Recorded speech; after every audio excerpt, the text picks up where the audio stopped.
Olá, pessoal, tudo bem? Espero que todos estejam bem. Dando continuidade à leitura da obra Fenômeno UFO, hoje eu gostaria de apresentar para vocês o seguinte título: Os anos do Sputnik. Nos últimos anos da década de 1950, a maioria dos entusiastas dos UFOs, cuja leitura se concentrava no APRO Bulletin e seus equivalentes, em vez dos periódicos mais coloridos de Raymond Palmer, bem que precisava do endosso de um indivíduo do calibre de Jung. Era um grupo muito pequeno na época entre a efervescência da comunidade dos contatados e a inércia do governo e das instituições científicas. Um grupo, aliás, ignorado por ambos. Sob tais circunstâncias, o trabalho por eles realizado era impressionante quanto à qualidade e extensão. Logo após ser fundada, a APRO encontrou seu elemento na coletânea de relatos de avistamento de UFOs e desempenhou um papel central na divulgação de casos ufológicos da América Latina e Europa para os investigadores dos Estados Unidos. A fundadora e presidente da APRO, Coral Lorentzen, converteu os melhores casos apurados em uma série de livros na tentativa de provar que algo inexplicável e por implicação extraterrestre, se manifestava nos céus da Terra. As luzes da ribalta, porém, se projetavam mais sobre Donald Keyhoe, o militar aposentado, cujo artigo de 1950 fora crucial no surgimento da controvérsia.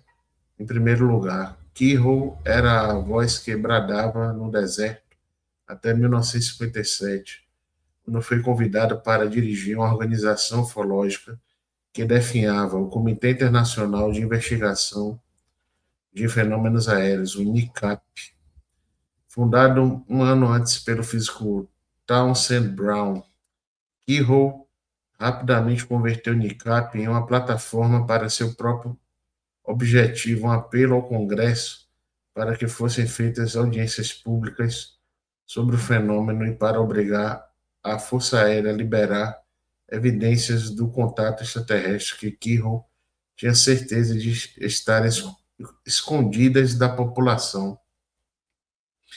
Nesse meio tempo, o fenômeno UFO em si ganhava cada vez mais força. A quantidade recorde de avistamentos nos meses de pico em 1952 nunca se equiparou a qualquer outra. E o ano de 1953 viu uma queda no número de relatos. Já 1954, porém, foi outro ano agitado.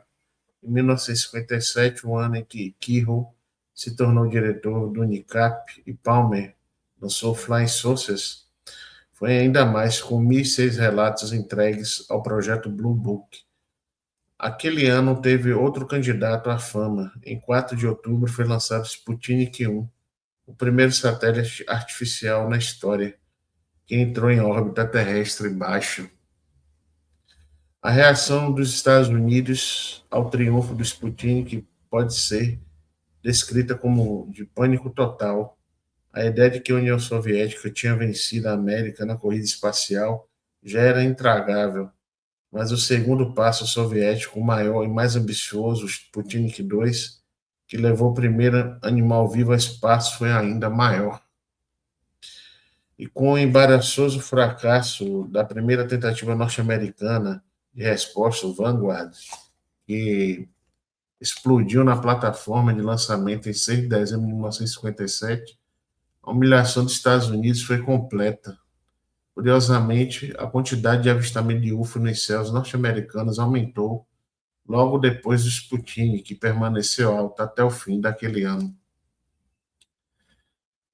O ano seguinte trouxe uma queda acentuada de relatos nos Estados Unidos. O foco do fenômeno parecia ter mudado para outros lugares, com ondas de avistamento de UFO na França e no Brasil, em 1957, e no restante da América do Sul, em 1958. No início da década seguinte, os UFOs se tornaram um fenômeno mundial. Os países comunistas que insistiam em afirmar que qualquer relato de UFOs ou de atividade a eles associadas não passava de uma trama capitalista, eram os únicos a não informar a manifestação desses objetos nos primeiros anos da década de 1960. Entre o fim de 1958 e começo de 1964, enquanto o NICAP continuava exigindo investigações por parte do Congresso, a APRO e a maioria das organizações ufológicas menores se concentravam em investigar os poucos avistamentos norte-americanos e divulgar detalhes das manifestações mais interessantes de UFOs em outros países. Em 1964, contudo, o fenômeno retornou aos céus dos Estados Unidos com força total e em um caso importantíssimo em solo norte-americano também, o incidente em Socorro, Novo México, que envolveu um contato imediato em 24 de abril de 1964. Segundo dezenas de relatos publicados, o sargento Lonnie Zamora, do Departamento de Polícia de Socorro, perseguia um carro em alta velocidade às 17h45, quando viu um fogo no céu e ouviu um som alto, parecido com explosão. Pensando que se tratava de um galpão de dinamite em uma colina próxima, ele abandonou a perseguição e se dirigiu ao local. Zamorra parou o carro a certa distância do galpão e subiu até a colina a pé. Lá ele viu a nave de formato oval aterrissada sobre 4 pés, com 2 crianças trajando macacões brancos ao lado dela.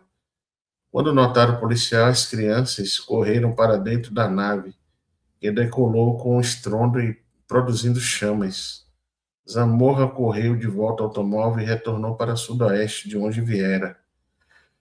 Um exame posterior do local revelou depressões espaçadas e irregulares no solo, que poderiam ter sido deixadas pelo trem de aterrissagem da nave. Curiosamente, mais ninguém na área relatou nada estranho naquela hora, embora houvesse várias possíveis testemunhas por perto. Com o ano seguinte, veio outro caso amplamente citado, a queda de um UFO em Kecksburg, em 9 de dezembro de 1965. Naquela noite, alguma coisa desceu do céu em sentido leste, sobre Ontário, Michigan e Ohio, colidindo contra o solo às 16h47, perto da cidadezinha de Kecksburg, Pensilvânia. Várias caças foram destacadas para investigar, pois se pensava que um avião se acidentara. O que encontraram foi um objeto metálico em forma de bolota, com 2,74 a 3,66 metros de diâmetro. A área foi interditada pelos militares na mesma noite e o objeto colocado em um caminhão coberto e levado à base da Força Aérea de Wright-Patterson. Os militares e as autoridades do governo rapidamente anunciaram que se tratava de um meteorito. Os ufólogos concluíram que devia se tratar de uma espaçonave alienígena. Em uma época que tanto os Estados Unidos quanto a União Soviética tinham programas espaciais ativos,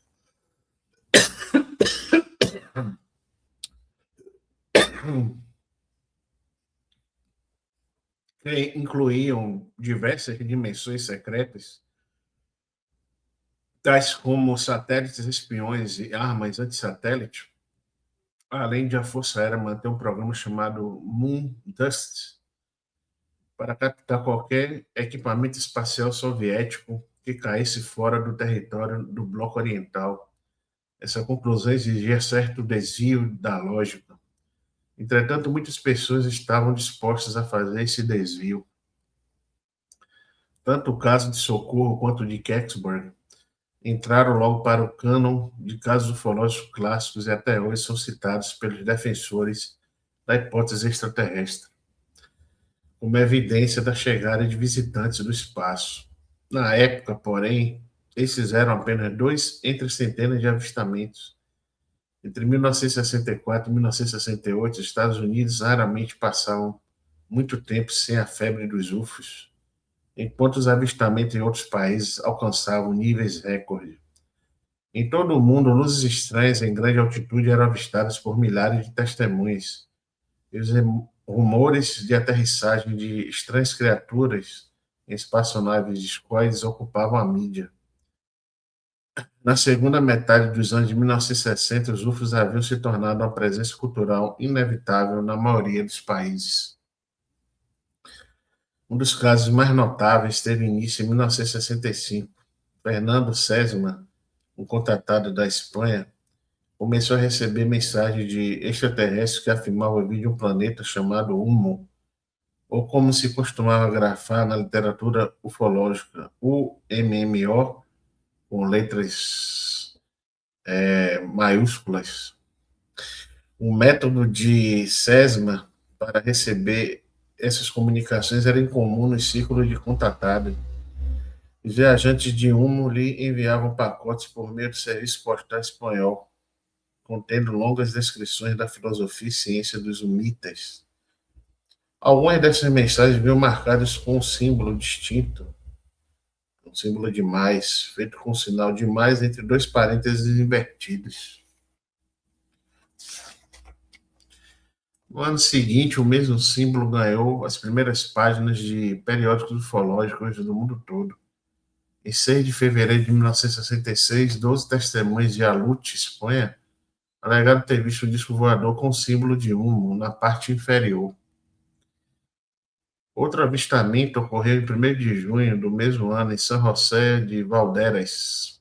Posteriormente, cilindros metálicos contendo rolos de plástico prateado foram encontrados perto do local do avistamento.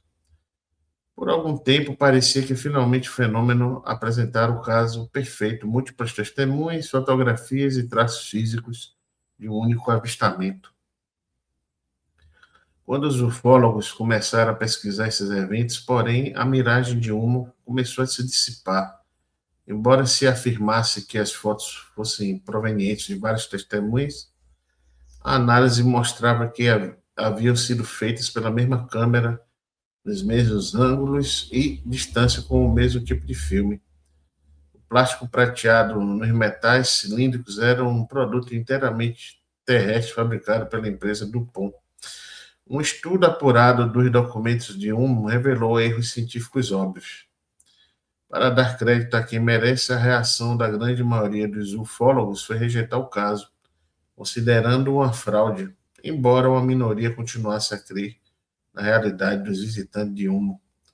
Muitos anos depois, um homem chamado José Luiz Penha admitiu que inventou toda a série de eventos como uma brincadeira bem elaborada. Quase o sucesso da fraude foi possível graças a 2 fatores. O primeiro foi a onda de luzes e objetos incomuns vistos por testemunhas fidedignas na Europa e em outros lugares na época. O segundo foi a enorme publicidade da mídia que era dada a qualquer história a respeito dos UFOs naqueles mesmos anos. Então, pessoal, essa foi a live de hoje. Agradeço então pela atenção de todos e até breve.